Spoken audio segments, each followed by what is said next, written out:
তুমি আমাকে যে পথ দেখাবে মা, আমি সেই পথেই চলতে রাজি। শুধু তোমার কৃপা আমার উপর বজায় রেখো। তুমি আমার সাথে না থাকলে আমি কিচ্ছু করতে পারবো না মা, কিচ্ছু করতে পারবো না।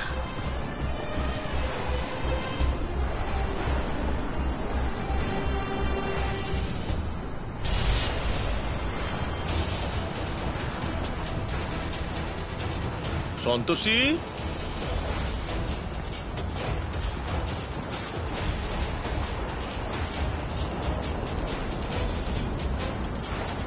নমস্কার পুরোহিত মশাই। আমি তো ভেবেছিলাম তুমি এখানে পুজো করতে এসেছো, কিন্তু তুমি তো শরীরে অসুখ নিয়ে এসেছো। আরে মন্দিরে মানুষ পরিষ্কার হয়ে আসে, এরকম নোংরা হয়ে যদি আসে তাহলে তো মা রেগে যাবেন।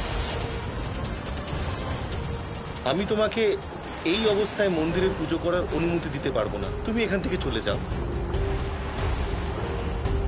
পুরোহিত মশাই, আপনি অন্তত এভাবে বলবেন না। আমি এখানে কাউকে বিরক্ত করতে আসিনি। দেখো, এটা বিরক্ত করার ব্যাপার না।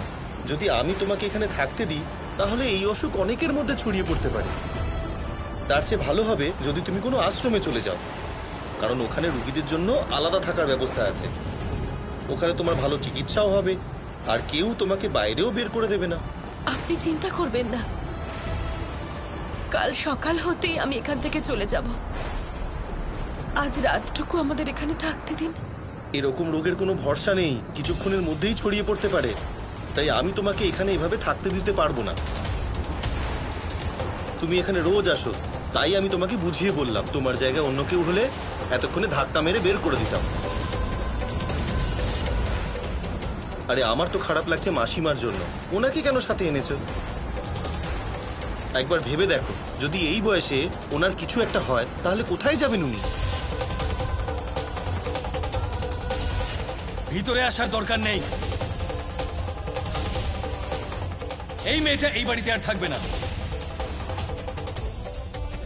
আরে মাও জাহান্নামে যাক, যেখানে ইচ্ছে যাক, আমি জানতে চাই না। যদি এখানে থাকে তাহলে জানি না কি হয়ে যাবে। অন্য কারো চর্মরোগ হয়ে গেলে তখন? আমি তো বলবো তুমি এখান থেকে অনেক দূরে কোথাও চলে যাও। এত দূরে চলে যাও যেন তোমার ছায়াও কারোর উপর না পড়ে। আর ঠাম্মি চিন্তা করো না, আমি ওনাকে কালকে বাড়ি ছেড়ে আসবো।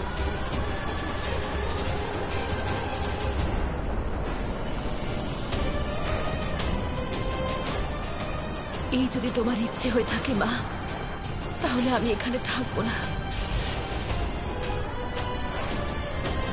আপনি ঠিকই বলেছেন পুরোহিত মশাই, আমার এখানে থাকাটা ঠিক না। এই অসুখ কার কখন হয়ে যায় কেউ বলতে পারে না।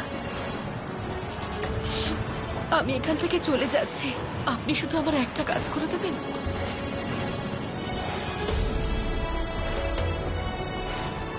আমার ঠাম্মিকে একটু বাড়িতে পৌঁছে দেবেন, আর ওনাকে বলবেন যে আমি এখান থেকে নিজের ইচ্ছেই গেছি, আমাকে কেউ বের করে দেয়নি।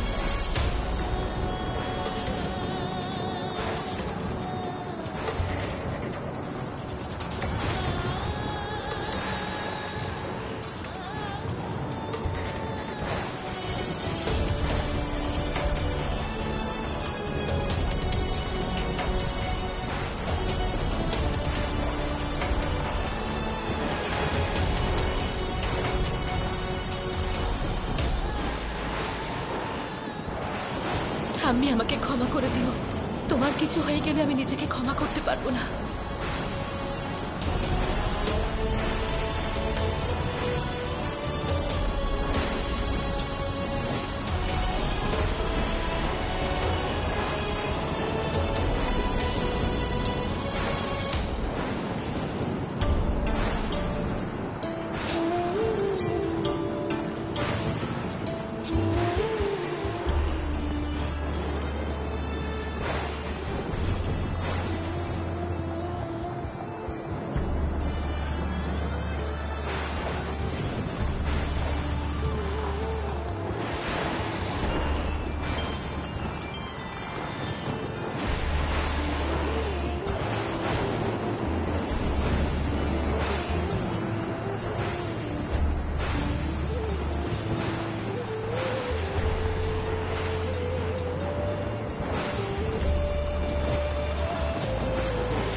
থেকে বড় দুর্দশা একজন ভক্তের আর কি হতে পারে যে তাকে তারই আরাধ্যের মন্দির থেকে ধাক্কা মেরে বের করে দেওয়া হলো।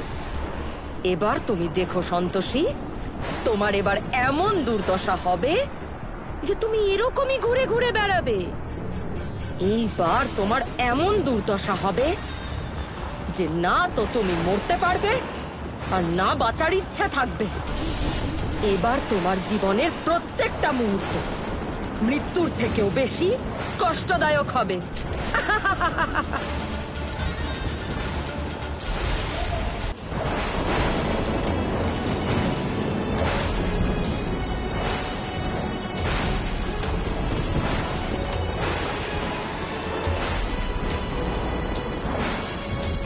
এরকম অসুখ নিয়ে যদি আসো তাহলে তো মা রেগে যাবে।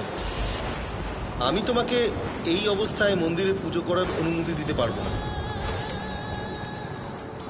এত দূরে চলে যাও যেন তোমার ছায়াও কারোর উপর না পড়ে।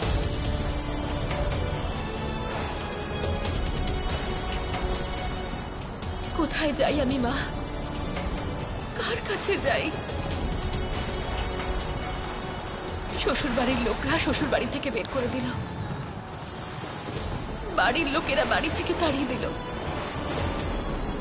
আর পুরোহিত মশাই মন্দির থেকে। তুমি আমায় তোমার মন থেকে আবার বের করে দাওনি তো মা?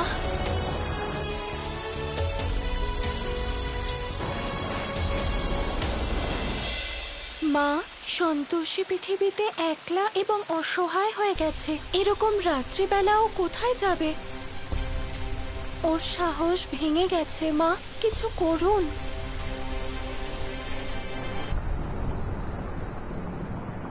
এটা তো সবে শুরু দেবী সন্তোষীর ভক্ত। ধীরে ধীরে এই রোগ তোমাকে এত কষ্ট দেবে যে তুমি অসহায় হয়ে পড়বে। আর এরকমও হতে পারে যে তোমার মানসিক স্থিতি স্বাভাবিক রইলই না।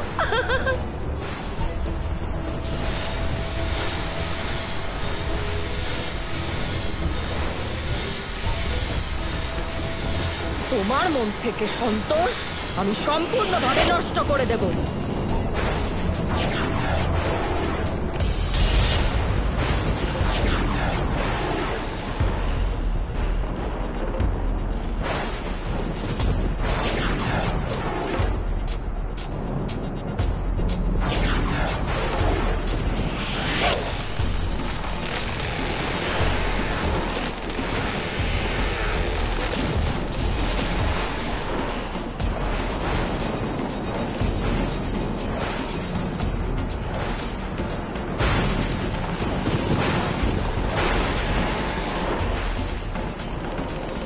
হে মা, তোমাকে অনেক অনেক ধন্যবাদ আমাকে রক্ষা করার জন্য।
দেবী সন্তোষী, এটা আপনি ঠিক করলেন না, একেবারেই ঠিক করলেন না। আপনি এভাবে আপনার ভক্তকে সাহায্য করতে পারেন না। আপনার আমার থেকে দূরে থাকা উচিত। আমার একটা রোগ হয়েছে, আপনার হয়ে যেতে পারে। আমার এরকম কেন মনে হচ্ছে যে আমি আপনাকে কোথাও দেখেছি? আমার নাম হলো দেবী। আমি হলাম সেই যে তোমার হাতে ওষুধ লাগিয়ে দিয়েছিল যখন তোমার হাত পুড়ে গেছিল। এর সামনে অন্য সব ওষুধ হলো তুচ্ছ। হাতটা দাও, একটু লাগিয়ে দিই।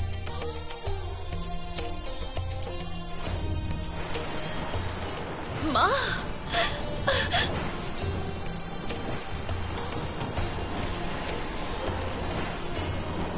কি হলো? মা, আপনার আমার থেকে দূরে থাকা উচিত। যদি আমার জন্য আপনার কিছু হয়ে যায় তাহলে আমি নিজেকে ক্ষমা করতে পারবো না। আমি আর কাউকে স্পর্শ করতে পারবো না। আমার এখন একাই থাকা উচিত। আমি আসি। চলে যেও, কিন্তু তুমি কি আমাকে সাহায্য করবে না? আমার গরুটাকে খুঁজে পাচ্ছি না, কি জানি কোথায় চলে গেছে। যদি তুমি আমাকে সাহায্য করো, হয়তো আমি আমার গরুটা তাড়াতাড়ি খুঁজে পাবো। আর একটা কাজ করো, এখন তুমি আমার সাথে চলো। এত রাতে তুমি কোথায় যাবে? সাহায্য না হয় করলাম, কিন্তু বাড়ি যেতে পারবো না আপনার। আমাকে তো আমার বাড়ির লোকরাই বের করে দিয়েছে আমার এই রোগটা হয়েছে বলে। তাহলে আমি আপনার বাড়ি কি করে যাব? রোগের উপশম বাড়ি ছাড়লে হয় না, বরং তার চিকিৎসা করালে হয়। এরকম সময় বাড়ির লোকের সাথে থাকলে আত্মবিশ্বাস বাড়ে। যারা এটা জানেন না তাদের কোনো জ্ঞান নেই। তোমার চিন্তা করার কোনো প্রয়োজন নেই। এমন অনেক অসুখ আছে যা দেখে ভয়ঙ্কর মনে হলেও তার নিরাময় সম্ভব। অসুখের ভয়ে আত্মবিশ্বাস ত্যাগ করে দেওয়া উচিত নয়। নিজের উপর বিশ্বাস থাকলে সব কষ্ট থেকে মুক্তি সম্ভব।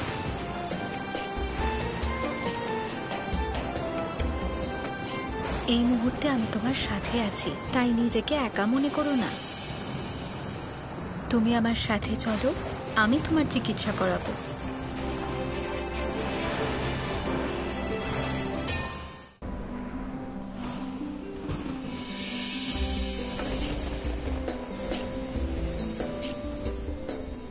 আমার বাড়ি এসে গেছে, আর যতক্ষণ না তুমি সেরে যাচ্ছ তুমি এখানেই থেকো।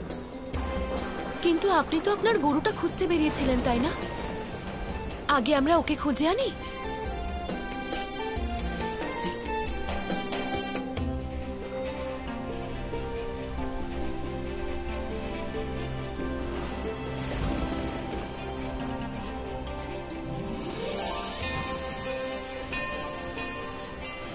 দেখো, আমার গরু নিজেই ফিরে এসেছে।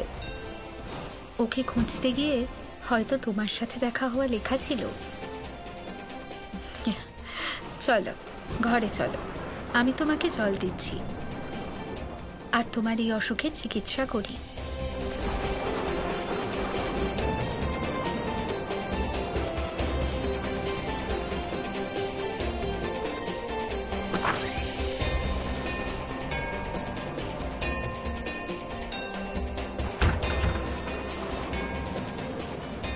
এসো, জিনিসপত্র ওখানে রেখে দাও আর আরাম করে এখানে বসো। আমার বাড়িটা দেখতে ছোট হতে পারে, কিন্তু এখানে জায়গার কোনো অভাব নেই।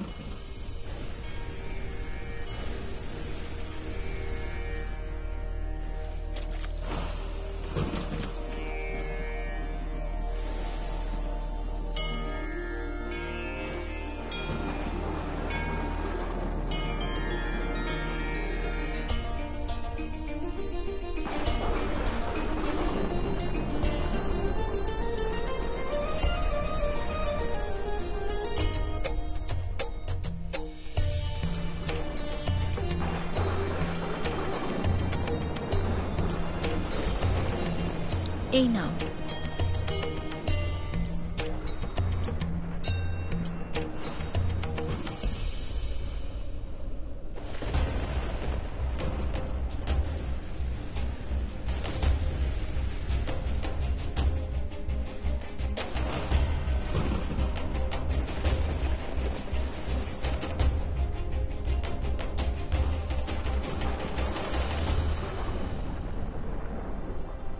কি হলো দেখাও আমাকে। না আসলে আজ যদি তোমার মা থাকতেন তাহলে কি তুমি তোমার কষ্টটা বলতে না? আমাকে নিজের মা ভাবো। দেখি তোমার হাতটা।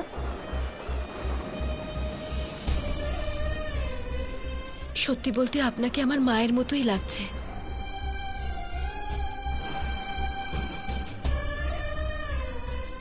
জানি না হঠাৎ করে আমার এরকম কি করে হলো।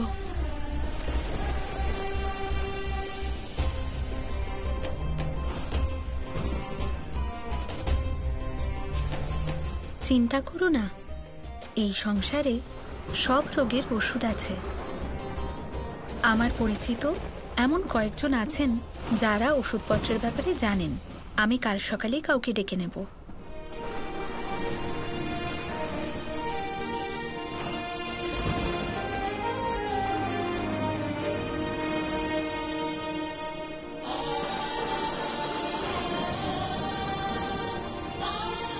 এই নাও, একটু ক্ষীর খাও। একদম ইচ্ছে করছে না। দুধের জিনিস খেলে শক্তি পাওয়া যায়। দেখো, যদি তুমি এই ক্ষীর না খাও তাহলে আমার খুব খারাপ লাগবে। তাছাড়া আমাকে মা বলেছ না তুমি, তাহলে আমি যা বলবো তোমাকে শুনতে হবে। কারণ আমি চাই যে তুমি তাড়াতাড়ি ঠিক হয়ে যাও। একটু ক্ষীর খেয়ে নাও।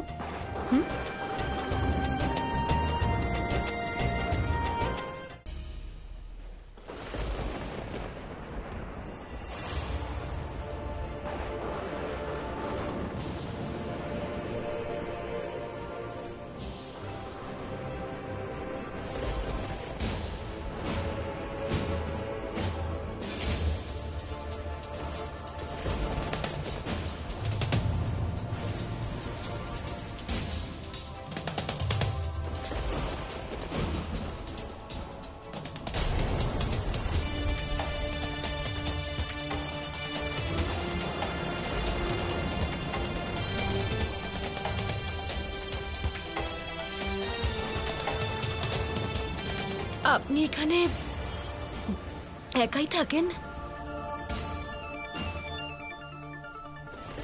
এটা কোনো গুরুতর ব্যাপার বলে মনে হচ্ছে। আমাকে তাড়াতাড়ি কিছু একটা করতে হবে। আপনার মা বাবা এখানে থাকেন না?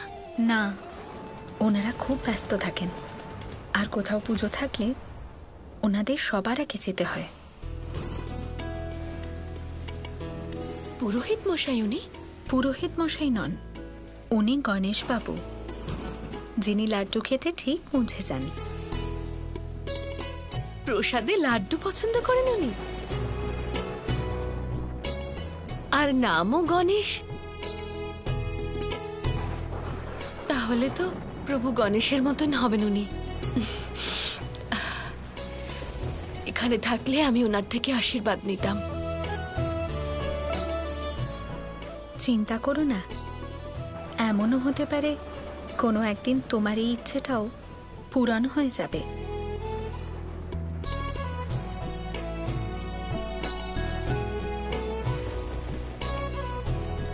এবার তুমি শুয়ে পড়ো, অনেক রাত হয়েছে।